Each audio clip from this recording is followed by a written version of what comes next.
Thank you.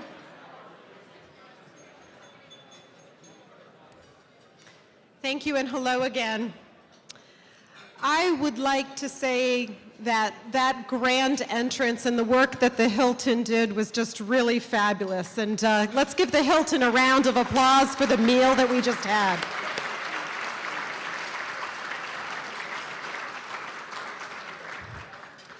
As you hear at many of these events, we cannot make this evening possible without our sponsors, and I'd like to take a few minutes to talk a little bit about them and recognize them.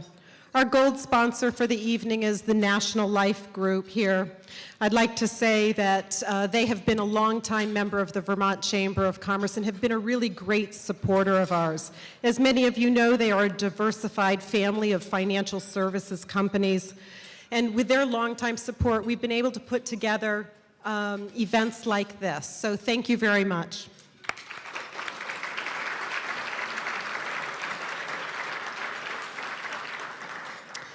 Our silver level sponsors include St. Michael's College, a selective Catholic liberal arts college with more than 30 majors and minors. I'd like to say thank you to the St. Michael's College group.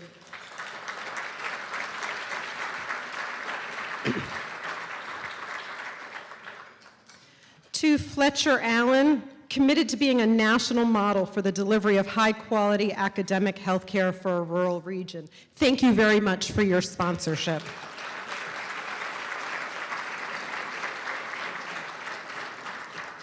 We've already talked about the Hilton, the space that we have here, the meal that we have, and if you're looking for an event like this, you should try the Hilton. They do a great job.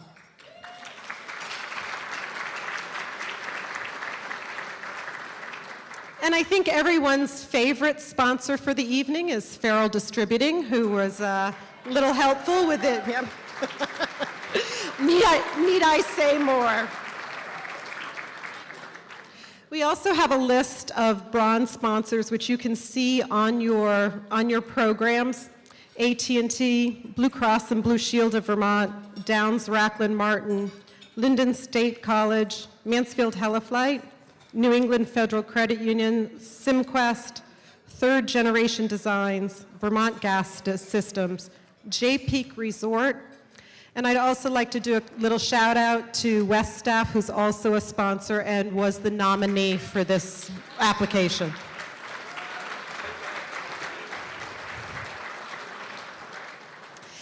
And if you need to buy a boat this evening, you should also note that one of our key sponsors of the event is Saba Marine. And Mark Saba has been the former chair of our board of directors for a number of years. Sells a great line of Sea Ray boats, I understand. So certainly see Mark before you leave.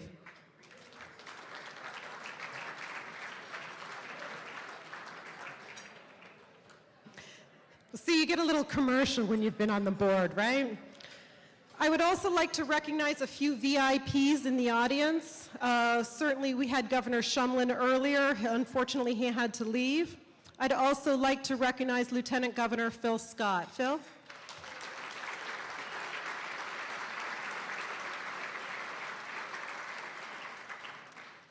Ted Brady of Senator Leahy's office and Megan Sullivan of Congressman Welch's office, if you would just stand.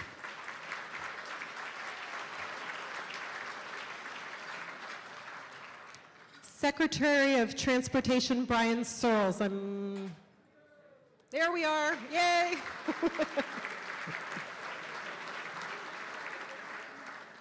Secretary of Commerce Lawrence Miller.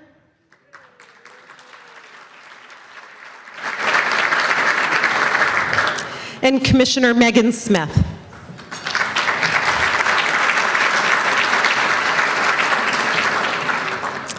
A lot of this work cannot be done with volunteer board members. I have several board members in the room, and I'd like you all to please stand.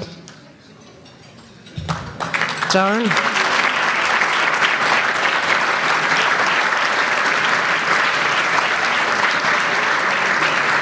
I'm looking, oh, I don't have my distance glasses on, and I'm like, I know I saw the tall man with DRM over here, so thank you, Pete.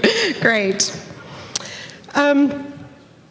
What is especially nice this evening is that we also have several previous winners of this award in the audience. And I'm going to call out your names, and if you could all just stand, that would be great. The 2003 winner, David Coates.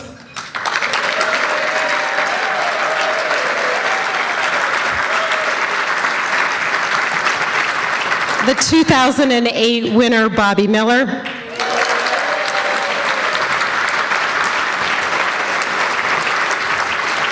And the 2010 winner, Governor Jim Douglas.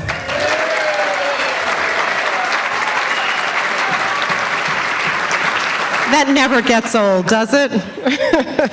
I'd also like to mention that we have a couple of other folks in the audience. Senator Diane Snelling is with us tonight, whose Governor Dick Snelling won in 1991.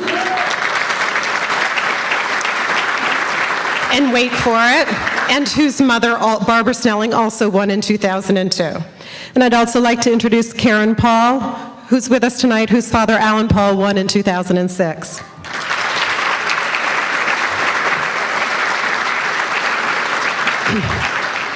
There is one winner here who intended to come tonight and could not, and that is Bill Stanger of Jay Peak Resort, who won this award last year, and many of you joined us up at that great establishment. He could not come, but he asked if I would present an award to Mr. Pomerleau on his behalf and read a note for him. So this is a note, Tony, from Bill Stanger. He says, "I'm sorry I cannot be there to honor you and your lifetime of contribution to Vermont. Last year, I was honored by the Vermont Chamber of Commerce on an evening my family and I will soon not forget. I'm out of town, of course, right? I'm out of town raising funds for our Newport projects, and I'm not able to be with you tonight. I wanted to present you with a painting of St. Mary by the Lake, a big part of your life and the lives of so many residents of the kingdom. Soon there will be other landmarks to celebrate. I look forward to sharing those moments to come with you. Congratulations, my friend, Bill Stanger."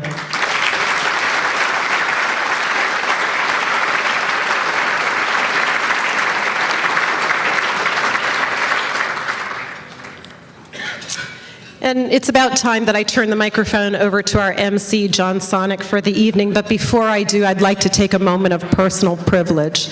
It is this type of event that takes an incredible amount of work, and I could not do it with the incredible staff of the Vermont Chamber of Commerce.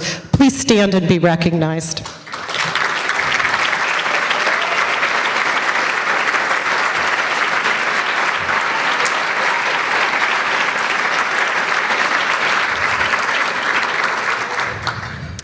Thank you. And I'd like to do a special call out to Ellen Doobie, my director of events.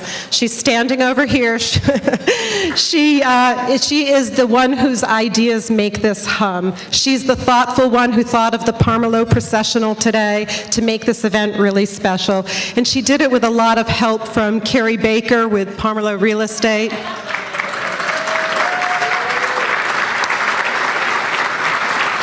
And also thank you to Marilyn Cormier of St. Michael's College for your help. Let's give them all a round of applause.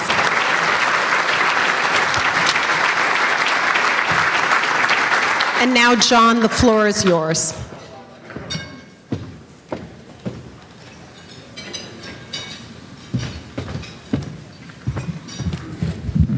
Thank you very much, Betsy. It was nice to honor all the people here that make events like this happen.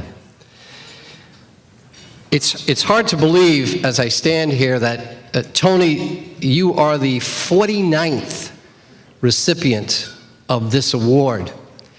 And I don't know if you're aware, but the number 49 is very significant to Tony. You're all well aware that Alaska is our 49th state of the Union. But what you may not be aware of is the fact that it was Tony Pomerleau, along with William Seward, that brokered the deal for that.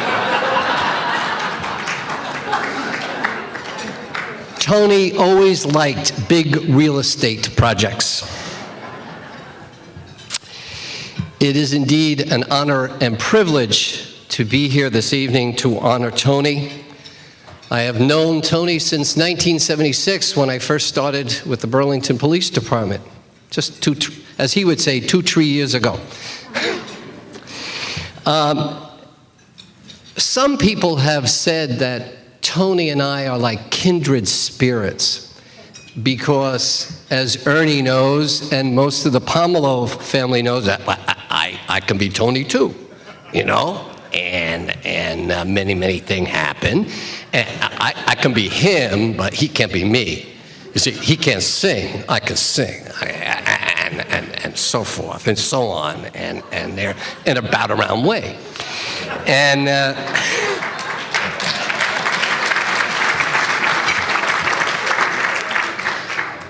when Tony had his 90th birthday, I received a telephone call. It went something like this. Hello, John? This is Tony Pomelo. And I'm going to have a big party for me. And there'll be many people there. And I want you to come and be me. How could you refuse a man who wants you to come and be him? It was wonderful. It was wonderful. One of the great things over the course of my career with Burlington Police was, of course, the amazing generosity of Mr. Pomelo. If it was a motorcycle, or if it was cruiser jackets, or if it was computers, if it was monies for our accreditation project, if it was for the Police Foundation, Tony was always there to support us. As a matter of fact, when I would go to visit Tony, sometimes at his office, every time he saw me coming, he would just take out his wallet and go, "How much you want now?" But indeed, his generosity over the years is unbelievable. Tony, I want you to, I'm sure everybody is well aware that this is not the first prestigious award that Tony is the recipient of. Indeed, he was, I believe it was in 2006, you were awarded the Vermonter of the Year. But what you may not be aware of is that in 1930, Tony's 8th grade class voted him most likely to succeed.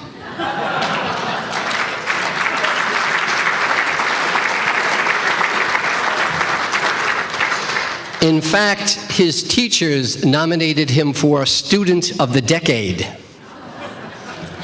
Yeah, but that's not the only awards that he's won. Clearly, back in 1900, Teddy Roosevelt nominated him for Man of the Century. And indeed, it was George Washington and Benjamin Franklin who nominated him for the First Advocate of the Revolution Award. So he has many awards to his name. Besides, of course, his generosity is Tony's unending dedication to his family. His children, his great-grandchildren, his grandchildren, everyone is there. They all know Tony. As a matter of fact, years ago, I went down to Ridgewood, New Jersey, for the first baptism of my great niece. And after the ceremony, who do you think strolls out, schmoozing the bishop on the front steps, but himself, right there. There he was. But there he was with, I believe it was your grandniece, that was celebrating her first communion at the same time. So truly it is his generosity, his devotion to family. And also one of the other things I've always loved about you, Tony, is you always have a story for somebody. Whether it's a politician, whether it's somebody from the military, whether it's the policeman or whatever, you always have a wonderful story to tell and share with them. So for my part, Tony, I would like to thank you for everything that you have done for me and for the Burlington Police Department and for the other organizations throughout the years here in Burlington, Vermont. Thank you.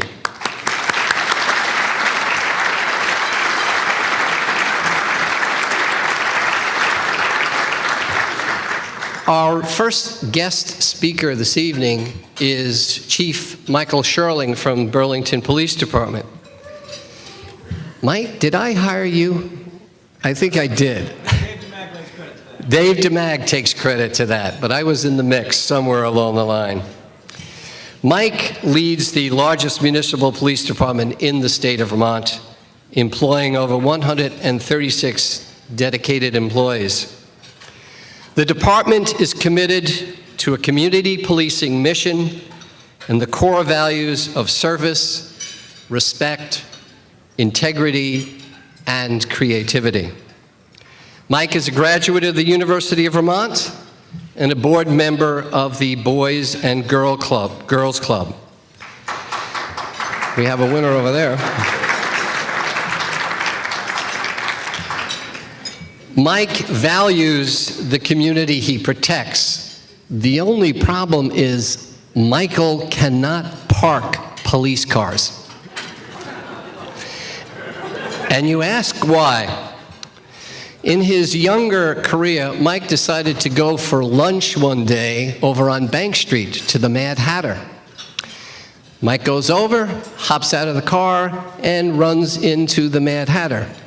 Unfortunately, Mike had forgotten to put the car in park. So both he and Gavin, who is the owner of the Mad Hatter, watched this police cruiser as it rammed into the rear of Gavin's car. 2 weeks of remedial driving training, and now he's chief. Mike refers to Tony as a community gem for his immense contributions to Burlington and the state of Vermont. Ladies and gentlemen, please welcome Chief Michael Sherling.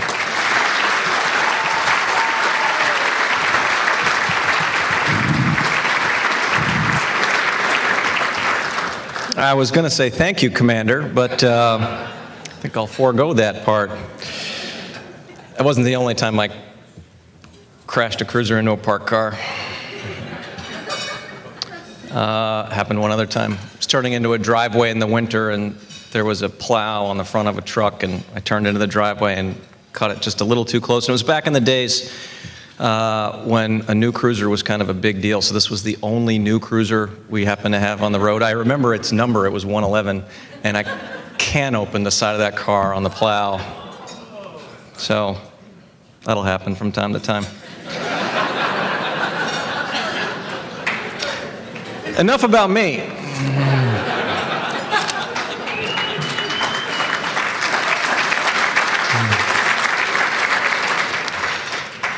Yeah.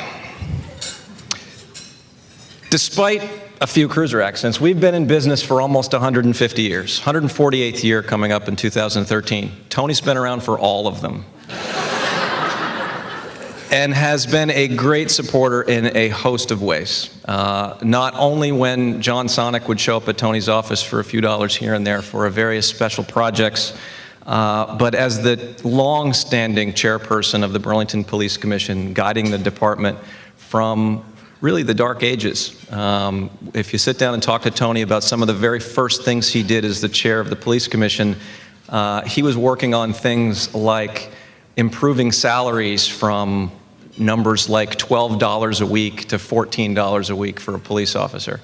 So enormous influence on the development of the department, not only in his generosity with special projects, but also in guiding it from really Burlington's industrial age into the more modern age of being not only a service-based organization, but a service-based state. And Tony was integral in that. It's a pleasure to be with you this evening to honor Tony. A few months ago, when the folks at West Staff asked me to write a letter in support of Tony's nomination, it was probably the easiest letter I've had to write. And it was relatively brief because you can say so much about what he does, but you can synopsize it into just a few key things. So I'm just going to read you the bulk of it, which just takes a second. It is with great pride and no hesitation that I write to wholeheartedly support Tony's nomination. In a nutshell, he is a community treasure. his support of families, our military, communities in need, and so many other causes from disaster relief to the YMCA, including his long-standing support of the men and women of the Burlington Police Department, is legendary in Vermont. Tony is homegrown and self-made. Through his perseverance as a young salesman in New England and Vermont to his incubation of wildly successful real estate, development, and insurance businesses, he has never yielded in his efforts to give back to the community at every turn. That's it. That pretty much sums up what Tony does on a day-to-day basis. He builds things, he grows things, and he gives back at every turn. What he means to the Burlington Police Department can't really be stated in such a succinct way. From his early days as the chair of the police commission to his support of a host of initiatives, both individually and through his efforts as a founding member of the Queen City Police Foundation, he has supported so many things that have made our community safer. We spend a lot of money on public safety, but it's really never enough. There's always more you can do in that realm. And every time you needed to turn to someone to enable a project to make the community safer, information technology, equipment, you name it, Tony has always been there. And as a result, the community is safer. The cornerstone of those efforts actually has a cornerstone in it. It's the building that bears his name at 1 North Avenue. Without his management and financing of the project for the police headquarters at 1 North Avenue, we'd still be walking into a building that had things leaking from the second floor, that had pigeons cohabitating in our lockers.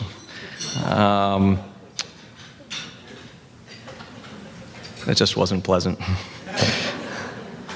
His unwavering support of the efforts of the men and women who work hard to keep our community safe each day is unmatched. I'm happy to have the opportunity to share these thoughts with you this evening as we gather to honor Mr. P, and equally happy to call Tony Pomerleau a friend, not only of the Burlington Police Department, but of the entire Vermont community as a whole. And let me be the first to invite you 2 years from now to our 150th anniversary celebration for the department. We'll have a little 100th birthday party for you there too. Thank you very much.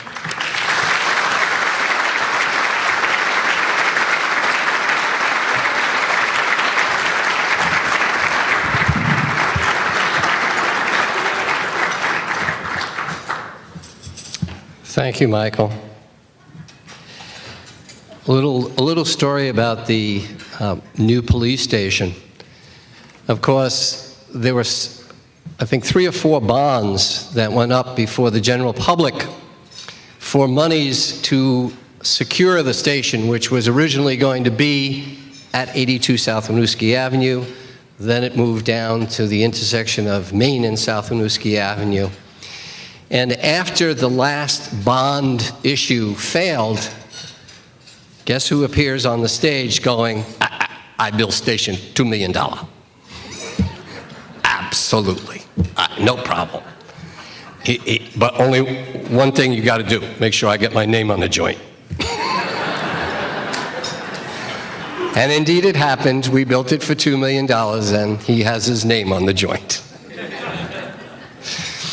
Our next speaker is Mary Burns of the Greater Burlington YMCA. As president and CEO of the Y, Mary has made it her mission to ensure that all families in our region, regardless of their income or their social status, have access to quality childhood, to sports, and to recreation.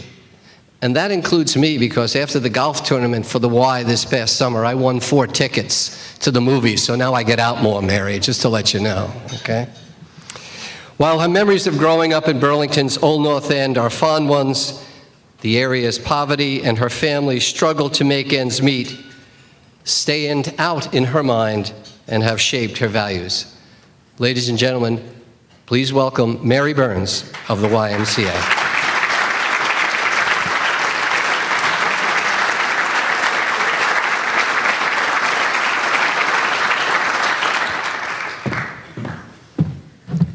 Thank you, John, for being so kind. John and my husband are friends, and I will tell you, Tony, that he has called me on several occasions making believe he's you. I never have fallen for it. I am just so happy to be here, and I'm so honored that I get to share in this celebration with you. And I have been instructed by Marilyn Cormier, you know who she is, that I can't cry, and that I have to keep it to 3 or 4 minutes. And I want you to do me a favor and say a prayer that I don't cry, because it might be really hard for me not to. Tony has contributed over $1 million to the Y to ensure that we will be able to continue to provide access to everyone, no matter their ability to pay, especially in our early care and school-age programs. Tony knows the importance of providing a safe and nurturing and caring education to all children, no matter what their background. He knows that in order for all of us to be successful, our children must be well cared for and given the opportunity to succeed in school. Tony's support to the Y enables us to continue that pledge of never turning anyone away because they can't afford to pay for our programs. Tony and I have a little bit in common. We both grew up Catholic schools. The first time I think I met him, he said, "Do you go to church?" Of course I said yes. We also have roots in Canada because my dad was a Canadian citizen. And so we have a little bit of history with one another. But our friendship has really grown, and his connection to the children in our community is what really touches my heart. And so your $1 million matching gift to the Y Staying in the Heart campaign, because the Y is staying in downtown Burlington, has helped us secure millions of dollars. But it's not the money that touches my heart about this wonderful man. It's his honesty, his sincerity, his compassion, his storytelling, his sense of humor. He has a great Pinot Noir joke. His commitment to community, but most of all, his love of children. You are a beautiful human being. You have a beautiful soul. And what a wonderful model you are to your children, your great-grandchildren, your grandchildren, and everyone in our community. And you inspire me, and you have helped me to become a better person every day. And here's where I'm not going to cry, Marilyn, okay? Not everyone comes in your life to stay forever. I'm not crying. Only a few enter in such a way that if they go away tomorrow, they leave a mark on your heart that will always stay. And you have left a mark on me, on the Y, and on Vermont. And I just thank you so much for being my friend. Congratulations.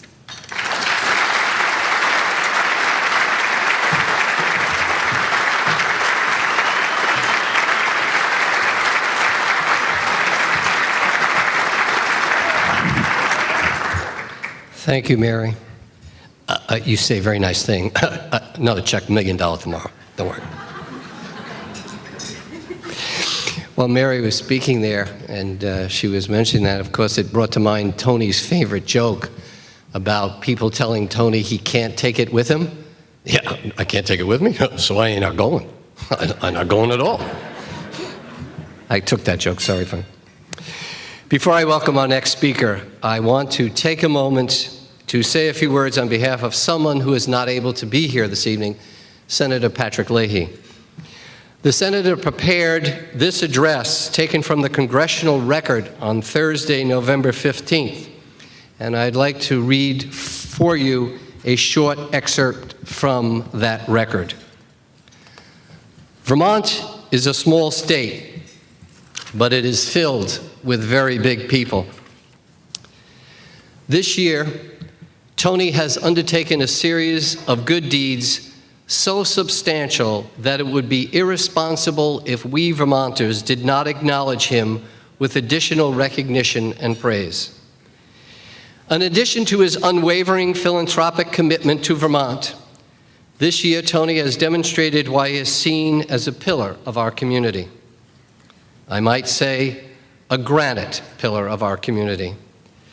When Tropical Storm Irene destroyed the people's homes, Tony immediately donated $1 million to put them back together.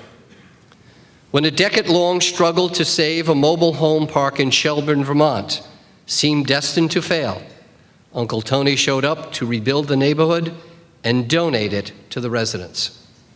And when his hometown, Newport, Marcel's birthplace,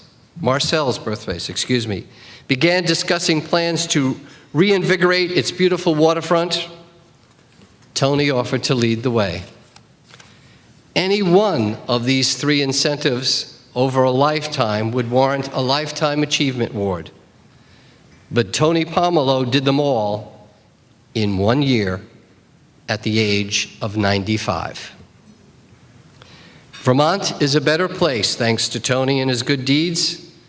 On behalf of all Vermonters, I thank the Vermont Chamber of Commerce for spotlighting Antonio Pomelo's good works on behalf of his beloved fellow Vermonters.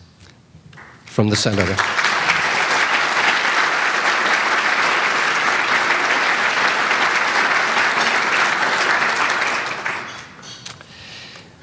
Our next speaker is Dr. John Neuhauser from St. Michael's College. Dr. Neuhauser was named president of St. Michael's College in 2007 after serving as University Professor of Boston College. Professor Neuhauser was academic vice president and dean of faculties at Boston College from 1999 through 2005.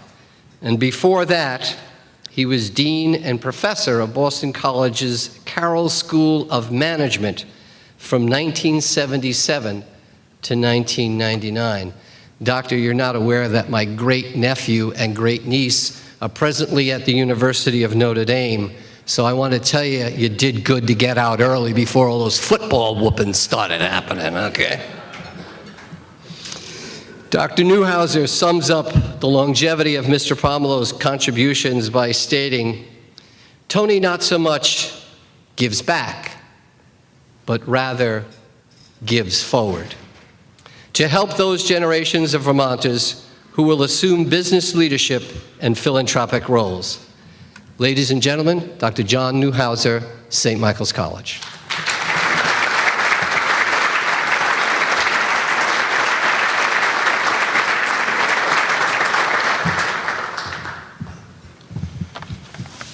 Thank you, John. I'll get back to you about the football a little later on. You know, given what we all know, Tony, about your business acumen and Michael's description of his driving prowess, I fully expect to find a Pomelo body shop somewhere on North Avenue by late Thursday afternoon.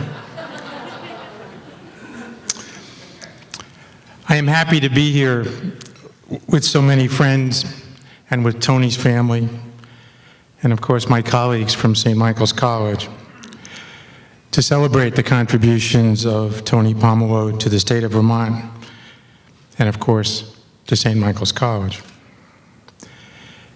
Many of us know the long outline of Tony's career in the state, yet I believe his career can be divided into two fairly distinct, if overlapping, stages. The first stage is Tony Pomelo, the erstwhile window set designer, who for 3/4 of a century has been the major developer in the state. It is certainly not unusual for a Chamber of Commerce to recognize the importance of economic development. But the recognition of the importance of this work in a democracy is often undervalued in the wider community. Not only is Tony and his colleagues, okay, let's be honest, Tony would say he did it all by himself, responsible for literally thousands of jobs in the state. His creativity and his vision have spawned both imitators and others who have carried enormous economic development efforts further. One has only to look at recent developments in countries as diverse as those of Southern Europe or North Africa to understand how truly fundamental is the notion of a job to the underpinning of a democracy. So, Tony, not only are you responsible for thousands of jobs, but you may be responsible for the very notion of democracy itself. Tony is a businessman, to be sure, ever since he outfoxed those apocryphal Boston developers years ago. But he is one with a big and generous heart, a person who understands the very particular plight of every individual, of every tenant. For I bet he understands that others gave him a hand along the way, perhaps especially at the beginning. But it is the second stage of Tony's long career that I would emphasize. Sometimes philanthropists build temples to their own accomplishment, but the very best of them invest in the future. They have a consistent belief that the good can be achieved and must be sustained by the next generation, for that is a very broad foundation that needs to be laid consistently. This goes beyond thanking those who have given good service, as he certainly has done with his annual Christmas festivals for children or for service persons and their families, to real investments in what will make a community stronger. From my vantage, Tony enthusiastically bets on the next generation, and he puts his money where his mouth is. For this, Tony, I salute you and extend the warm gratitude of many, from Mary's Y to Berlin's uniformed responders to a small college in Colchester.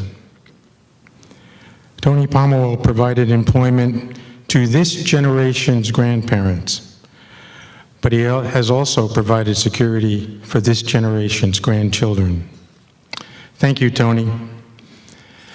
Now, if we could only teach you to tell a story. Congratulations.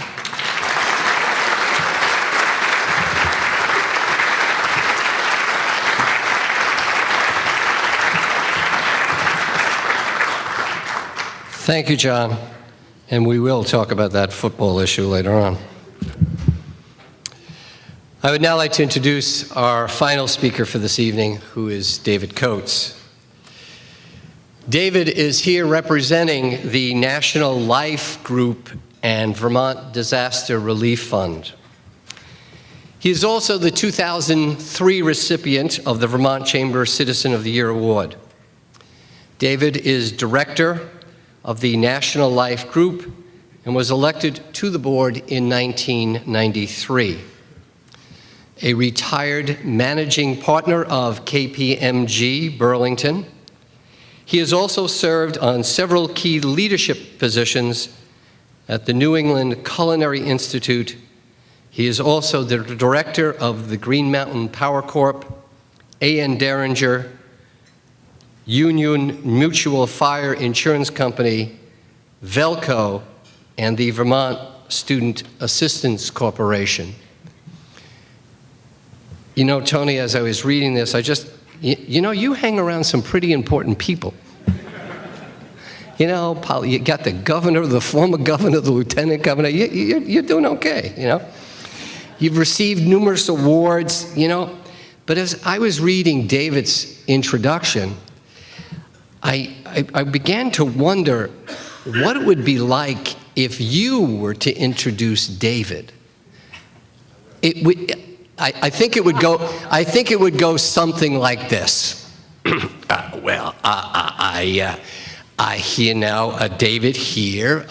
He represent life and disaster business, and he wants Citizen of the Year, but so am I. He a good boy, and he do many good thing, and he see over and under many company, not as many as I, but so I like to present David, who give me Tony Award. David Coates.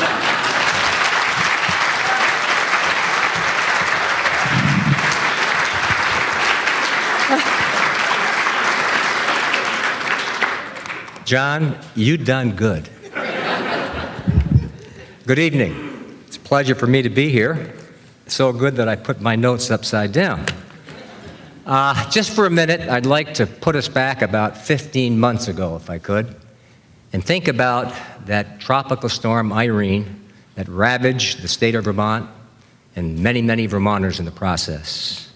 It was the worst since 1927. Now, earlier today, a few people came up and asked me, what was 1927 like? I said, I don't know. I wasn't there. They thought I was, but we know there was one person that experienced both of those, Tony Pomelo. So, Tony, you know why you've been such a great supporter for Irene and all of the victims of Irene. The thousands of people that were left homeless, the folks, there were about 3,500 homes that were either destroyed or severely damaged. And one group of those Vermonters, Tony, who were disproportionately displaced from their homes were those living in mobile homes. At least 16 mobile home parks across the state were severely affected by flooding. Many of those were lost. As a matter of fact, of the 150 mobile homes that were damaged or destroyed in the parks, 100 of those were damaged beyond repair and had to be scrapped, and the person sitting right on side of you did most of that. Now, also keep in mind, folks, that the mobile home owners, 80% of those are on fixed income. They don't have the resources to go out and rebuild like a lot of folks could do.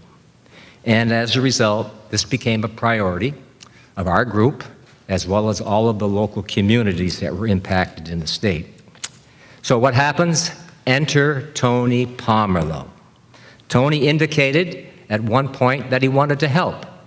He knew what happened in 1927, and he didn't want it to happen again. He wanted to support them. So with the assistance of the governor and Neil Lunderville and the generosity of Tony Pomelo, the Pomelo Cornerstone Fund was established with a gift of $1 million. The fund was dedicated specifically to mobile home residents and those residents who lost their homes to Irene. Now, when the Pomelo Fund was established, it was thought that perhaps 40 mobile homes would be able to be restored as a result of the $1 million. So tonight, Tony, I'm pleased to announce that the last of your money has been spent very wisely, as you would like, and we've awarded it to 16 mobile homes and mobile home residents. So, Tony, you done good. And the only thing I would say, would you like to double down?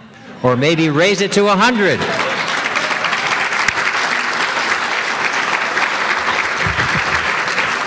But seriously, we do have some of those folks that were benefited from your generosity back here, and let's give them a shout out right now.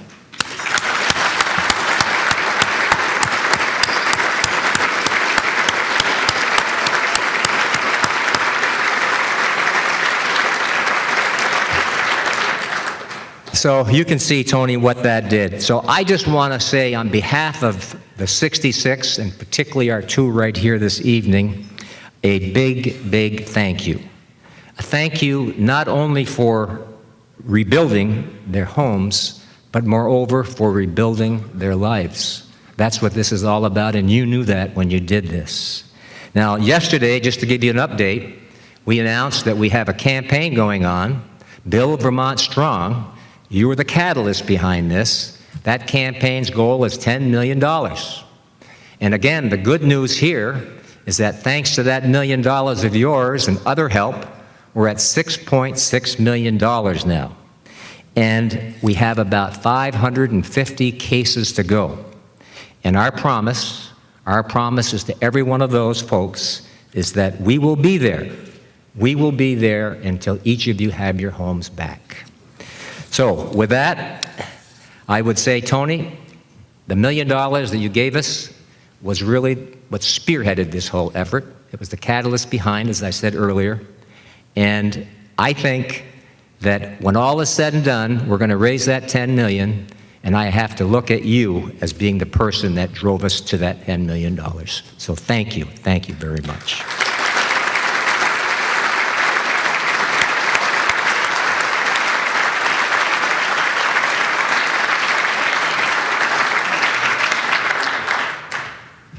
Now, you can see I'm holding this bowl, and let me describe a little bit of that as I talk about our honoree tonight. Now, for nearly 5 decades, the Vermont Chamber of Commerce has annually awarded an individual who has gone above and beyond his or her daily requirements to better the state of Vermont through self-sacrifice, service, and volunteerism. This cherry bowl is made of reclaimed wood from trees fallen in Vermont during Tropical Storm Irene. It has great significance and is as a symbol of his positive solutions, innovations, and giving forward, as Senator Leahy said. I am honored to present this engraved bowl to the 2012 Vermont Chamber of the Year citizen, Tony Pomerleau. Tony, can you come forward?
I want you to understand, you saw me walking up here with a cane.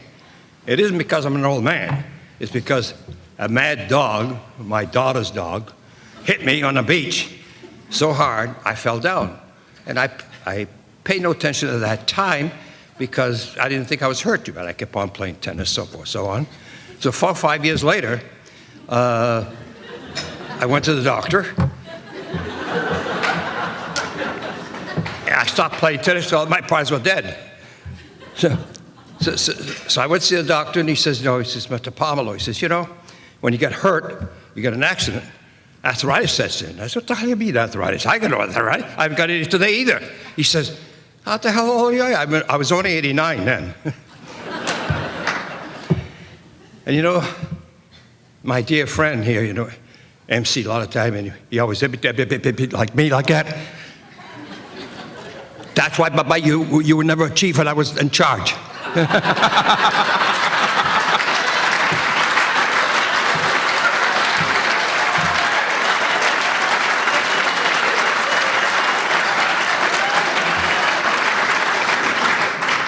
Are we about even now?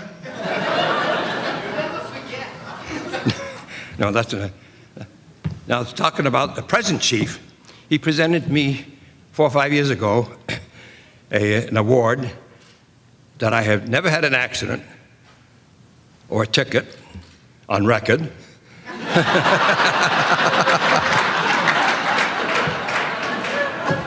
I've been driving for 75 years. I have yet to have an accident in Vermont or in the United States.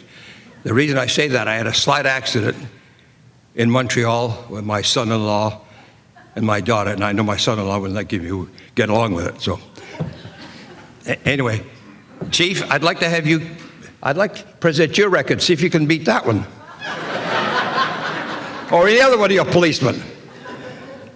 You know, talking about the police department, when I came on chairman of the board at 1969, I believe, poor chief was getting $12,000 a year.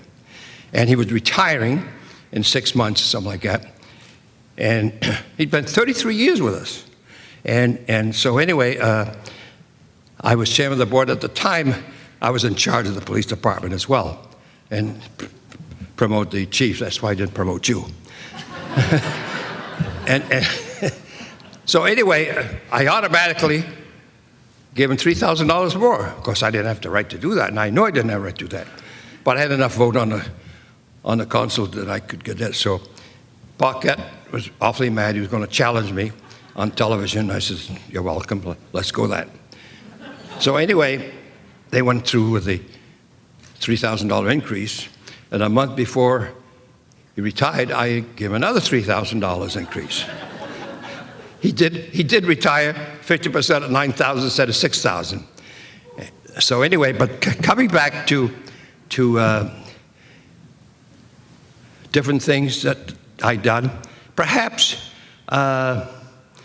you're very welcome with my years since I've been here to Burlington. My first part of my life, I was in a very, very severe accident when I was 2 years old.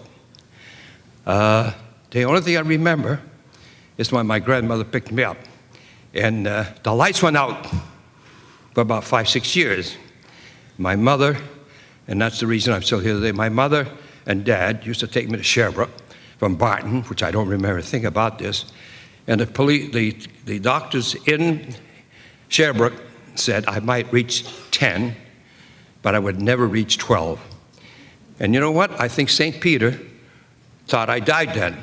And you know, I never called him, say, "Hey, Peter, I'm still here." 10 years from today, I will call him.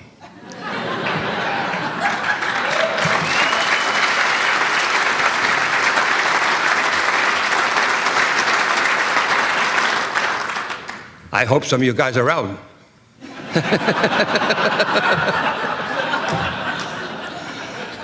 So anyway, after the lights came on, you know, I guess I really don't know what happened. I don't know a thing about it. The day I got hurt, and I was in cast iron for a while, about 4 or 5 years. I never had any pains or anything like that. So anyway, when I was 8 or 9 years old, the light came back on. I could speak very well and everything else. So I figured, well, I lost 4 or 5 years, I better make it up. So I decided to start working. And I remember I came into J.J. Newberry's. My sister was working there. The manager was turning windows.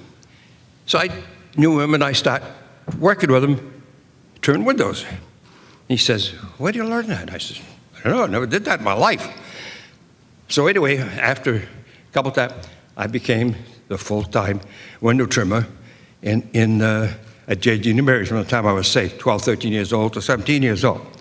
I just want to tell you that because that is what was the future of my business.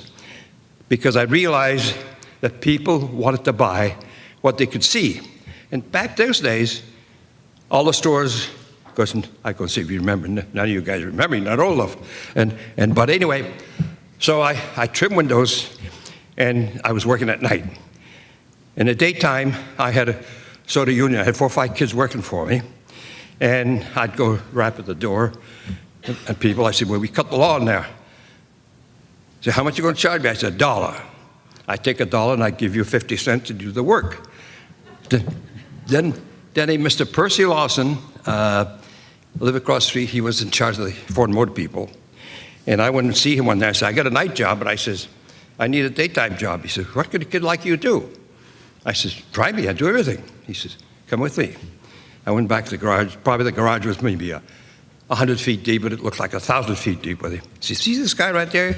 Emil Udo. He said, he makes big money. He says, makes anywhere from $18 to $25 a week. Because remember, back those days, $12, $15 a week was pretty good. Managed to get only 25. So I work. He says, he's going away. If you want his job, he says, he washes cars, clean cars, 7 nice cars, and polish cars. He's going away for 2 weeks. You want his job, you can have his job. So I work Thursday, Friday, Saturday, and Sunday for nothing to learn that job. So the first week, I think I made around $17, $18. Second week, I made around $20. The bell rang up here right away. I went to Montgomery Ward and I bought cheesecloths and washing and everything else and hose. And for some reason, I knew everybody in town. So I'd rap at the door and I said, I'm in business now. Bring your car up to see me. I'll clean it, I'll wash it, I'll polish it, wax it, because back those days, it was waxing elbow grease, not machine. So I said, if you're satisfied with the job, give me $3, because you pay $5 at the garage. If you're not satisfied, don't pay me. Well, I knew if they weren't satisfied, they wouldn't say, turn down a kid, so I'd make $3 anyway. So, anyway, I was doing apparently a good job. So I had one kid with me to do a car, and I was making $3 on my car, and he got $1, and I got $2 from him. Then I bought the second kid. Then they do the work. I made $2 here, $2 there. That was $4, and they worked the whole day long for $2. But I get along fine. And so then when I came out of St. Charles Seminary, I went to work for Endicott Johnson for $12 a week. And Newberry's had offered me $15 a week. This is peak of depression. And so anyway, I went to Endicott Johnson because I liked the district manager. And so I was hired, and I said, I can't wait 3-4 years to become manager. I got to become manager real quick because I have to support my folks. So anyway, he says, come to work with us for 6 months. Then you and I will decide. So I had a lot of experience in trimming windows and so forth, so on. Everybody would come and say, I want a pair of shoes there. And the boxes, the whole wall was boxes on both sides. So I came in there, pulled all the boxes out, put the heel up there, and then I put in the middle between the two seats, had a row seat here like this, like that, like that. Then it was in the fall in the winter, so I got maple leaf, rabbits, partridges, shotgun. We weren't selling that, but to get attraction. Now this is absolutely accurate. We always, when we closed the book, we always said what we made this year, how much we took in this year, and what they did last year. So we took in $1,150. A year ago, they took in $150 1 week. So then on, I was made manager, kept on going. And I had a couple of raise cents.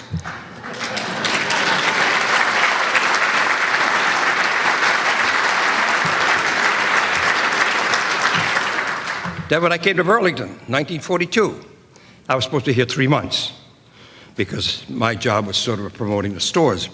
And I decided because of my training or people want to see things, I probably had the first self-service supermarket probably in the country because I realized that people want to see things. So I bought a small store and turned it into a self-service. I quadrupled that business. Then I went on 4 stores and same thing. Then I had a wholesale business from 46 to 51. Then I sold that. The manager of the Hotel Vermont said to me, which he was right, he said, the future of the motel business, of the hotel business, is motel, because things are changing. And I always say, everything has a time limit except me. And so I said, okay, so I went down to Boston, and I saw this new motel, which has fascinated me, because, you know, the big parking lot, they go in there. So on the way home, I was thinking we could have 4 or 5 motels, and this guy, Gibson, would manage it for me. But, you know, I enjoyed the family and so forth. So I was just thinking, well, you know, the weekends and Fridays and Saturdays or holidays, if he leaves me, I'm stuck. So I was coming down, I stopped in Rutland about 2 o'clock in the morning, and I'm saying, boy, a weekend, and I'm a father and kids. I know I had 4 kids then. If I thought I was going to have 10, I probably wouldn't have came home. I don't mean that, Alice. Anyway, I had 10. I must have stayed home. So I thought immediately, and this is the time things changes. I thought immediately, we lived on North Avenue in front of St. Mark's Church, and my wife had to come all the way downtown to do all the shopping. I said, why can't we have 4 or 5 small stores? The next day, I went on and got a piece of land, which was owned at that time by Bill Hockey. So I looked him up. He was digging a sewer. And so I asked him, he didn't want to sell. He said, I did promote a shopping center. So now I'm so deep in a shopping center, I can't afford to leave.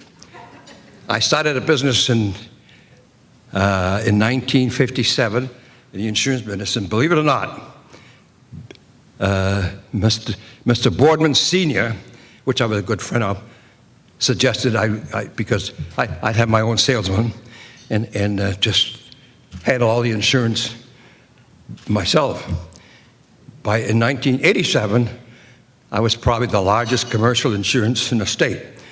So they said, what happened to your insurance? I says, my insurance, Chittenden Banks has it, and I have that money.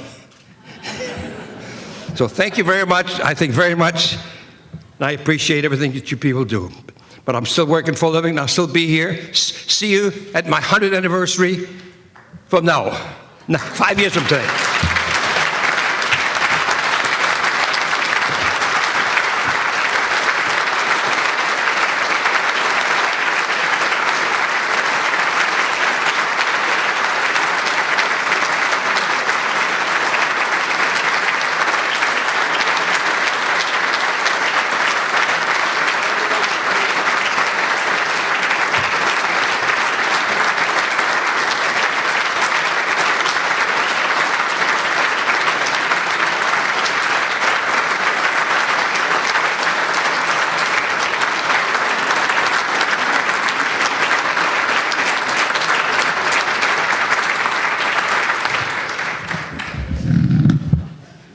Thank you, everyone. In particular, thank you, Michael and Mary, Doctor, David, for your wonderful comments from Mr. Pomelo.